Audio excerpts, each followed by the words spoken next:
My name is Mark Gatza, and I am co-chair, along with Elma Bell, of the Bishop Transition Committee, charged with welcoming our new coadjutor. I'm coming to you from my home in Bel Air, Maryland, where I serve as rector of Emmanuel Church. The Bishop Transition Committee has spent more time on preparing the schedule for the meet and greet sessions than on any other assigned task thus far. Good Anglicans, the committee was constantly aware of the three legs of the famous footstool. In this case, the needs of the Diocese of Maryland to have a chance to encounter and interact with the candidates, the needs for the candidates to have a decent and humane process in which to present themselves, and a budget. To put it another way, the challenge involved the need to balance a reasonable amount of time, the talents of our candidates, and the treasure made available. The committee's first consideration was an assessment of the technological capabilities of our congregations. It has worked closely with the Diocesan Communications Office to make sure that all the sessions offered can be live streamed and that recordings of them can be posted to the meet and greet page of the diocesan website. The venues have been chosen with this in mind. The committee is aware that even under the best circumstances, not everyone will have a chance to be in a room with each of the candidates. That said, the kind of exposure that can now be offered electronically will do a good job of introducing them to the diocese. To repeat, all four meet and greet sessions will be live streamed and recorded for later viewing. You are encouraged to watch as many as possible to give you the fullest sense of the candidates' gifts. In addition, we have posted interviews with the four candidates, consisting of questions submitted from over 100 of those by members of the diocese. Please make sure you take time to view these, which we hope will allow room in the live meetings for additional different questions and concerns. The next consideration was how many sessions to offer and where. This process is extremely taxing on the candidates, and here the goal was to be pastorally sensitive to their side of the process. It is far from unusual for candidates to field questions that reveal strong emotions, and there are many stories which point to the fact that their ability to communicate clearly and enthusiastically diminishes over the course of their visits. This is especially true if the format of each session is the same. Noting that there is one non-public session with the candidates and diocesan staff, it seemed to the committee that four public meetings, especially in light of the electronic options, would be right for Maryland. Two of them will be in a panel format with all four candidates on a set together, and two of them with the candidates moving individually from room to room to meet with smaller groups.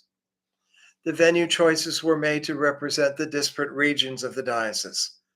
Cumberland has worked well in previous election processes and is truly in Western Maryland, such that folks from Garrett County can get there without an overly long drive. Ditto St. James Lothian, though folks from Southern Calvert County will end up having the longest drive to a venue. The Church of the Redeemer filled the bill for Baltimore City and County and for Harford County, and the final choice was to offer one at the Claggett Center to serve the central and near western counties. A word about the first session, which is at Claggett. The panel discussion that is planned will include the opportunity for people watching remotely to submit their questions by email or through a chat box. The moderators will make an effort to include as many of those as possible in the conversation. The four venues have an additional value in that the travel times and distances for the candidates are not burdensome. They will allow the candidates to stay in the same place each night, unpacking only once, and to have some free time each morning for prayer, reflection, exercise, and the like. For better, for worse, the process must fit the confines of the budget assigned to it. Additional meet and greet sessions would necessitate more costs for housing, meals, and transportation. The $50,000 allotted budget must cover not only the cost of the sessions, but the transportation costs of the candidates to bring them to Maryland, some of the electing convention costs, and the costs of the activities leading up to the consecration on September 16th. Please remember that the cost of a consultant and her occasional travel to Maryland also falls under this number. That the committee can do much work on Zoom has actually eliminated some of that expense. Finally, the schedule for bringing a new bishop into the church is determined in large measure by the presiding bishop's office. It begins with the establishment of a consecration date and venue and works backward through the canonical consent process to an election date. The current best practice dictates that the meet and greets should be closer to that date than farther from it. So, in Maryland's current situation, March dates were chosen despite the season of Lent. This happened previously in the election of 2008. The hope is that local Lenten programs will be constructed to include time for this interruption. The Diocese of Maryland is preparing to call a new chief pastor.